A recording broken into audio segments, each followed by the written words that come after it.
वार की एक गलती सब कुछ बदल देगी। क्या आफ्ताब को वो मौका मिल गया है जिसका वो कई दिनों से इंतजार कर रहा था? क्या पारस पहली बार ऐसी मुश्किल में फंसने वाली है जहां उसे बचाने वाला कोई भी मौजूद नहीं होगा? दोस्तों, पिछली चंद साल में जो कुछ हुआ वो सिर्फ एक आगाज था। असल खेल अब शुरू होने वाला है। दुश्मन पहले से ज़्यादा तैयार है, राज पहले से ज़्यादा गहरे हो चुके हैं और हर किरदार एक ऐसे फैसले के करीब खड़ा है जो पूरी कहानी का रुख बदल सकता है। आज हम बात करेंगे मुहाफ़िज़ की 21 और 22 की ज़बरदस्त प्रेडिक्शन की। हम देखेंगे कि जवार की गैर मौजूदगी किसके लिए सबसे बड़ा मौका बन सकती है। आफ्ताब की अगली चाल क्या हो सकती है? नदीम आखिर कौन सा राज छुपा रहा है? और क्या पारस को आखिरकार जवार की अहमियत का एहसास होने वाला है? तो आइए बगैर वक्त ज़ाया किए शुरू करते हैं आज की मुकम्मल प्रेडिक्शन। पिछली चंद एक साथ में हमने देखा है कि जवार एक साथ दो बड़ी जिम्मेदारियां निभा रहा है। एक तरफ अपने वालिद की जान बचाने की फिक्र और दूसरी तरफ पारस की हिफाजत। लेकिन अब हालात पहले जैसे नहीं रहे। जवार कुछ वक्त के लिए पारस से दूर है और यही वो मौका है जिसका आफ्ताब शायद काफ़ी अरसे से इंतजार कर रहा था। मेरी नज़र में किस 21 का आगाज़ काफ़ी दिलचस्प होने वाला है। आफ्ताब अब छुप कर नहीं बल्कि बहुत सोच समझ कर अपना अगला कदम उठाएगा।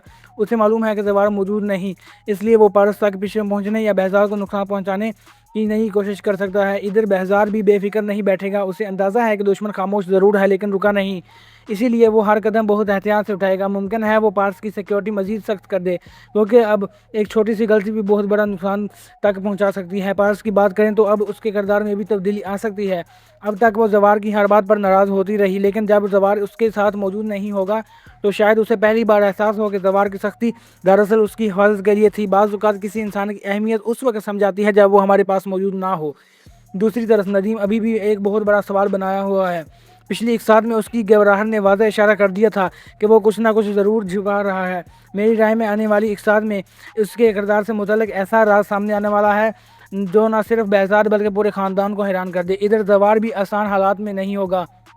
एक तरफ वालिद का इलाज, दूसरी तरफ अपनी जिम्मेदारी और तीसरी तरफ पारस की फ़िक्र। ये सब चीज़ें उसे मुसलसल परेशान रखेंगी। अगर इसी दौरान उसे पाकिस्तान से कोई बुरी खबर मिलती है तो मुमकिन है वो सब कुछ छोड़कर फ़ौरन वापस आने का फ़ैसला करे।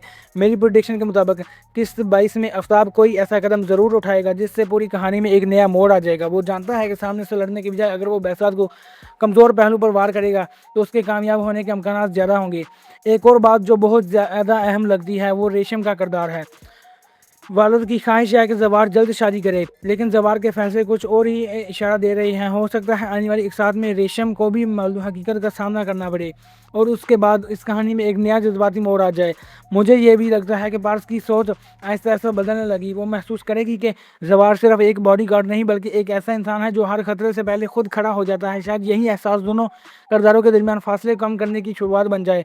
अगर ऐसा हुआ तो आफ्ताब की मुश्किलात भी बढ़ जाएंगी, क्योंकि अब सिर्फ बेहज़ाद ही नहीं बल्कि जवार और पारस भी एक ही सफ़ में नजर आएंगे। और जब सब कुछ अतमाद और कुर्बानी एक साथ खड़े हों तो बहुत सी बड़ी साजिशें भी ज़्यादा देर तक कामयाब नहीं रहती। अब देखना ये होगा कि आफ्ताब की अगली चाल क्या होगी। क्या नदीम का राज वाकई सबके सामने आ जाएगा? क्या जवार वक्त पर वापसी आ सकेगा? और क्या पारस आखिरकार जवार की अहमियत को दिल से महसूस करेगी? दोस्तों, ये सिर्फ हमारी एक प्रेडिक्शन और तज्ज़िया है। असल कहानी किसी तरफ जा सकती है, इसका फैसला आने के लिए किस लाजमी देखें। अगर आपकी अपनी ही भी कोई प्रेडिक्शन है तो कमेंट में ज़रूर बताएं। वीडियो पसंद आए तो लाइक करें, अपने दोस्तों के साथ शेयर करें और हमें बताएं कि आगे आने वाली किस्त में क्या होने सकता है, आपकी प्रेडिक्शन क्या है। और अगर आपको ये ड्रामा और ये बिल्कुल किस एक प्रेडिक्शन अच्छी लगी है तो हमारे MG ड्रामा पॉइंट चैनल को सब्सक्राइब करें ताकि मुहाफ़िज़ की हर नई अपडेट सबसे पहले आप तक पहुँच सके। Thanks for watching. Good luck.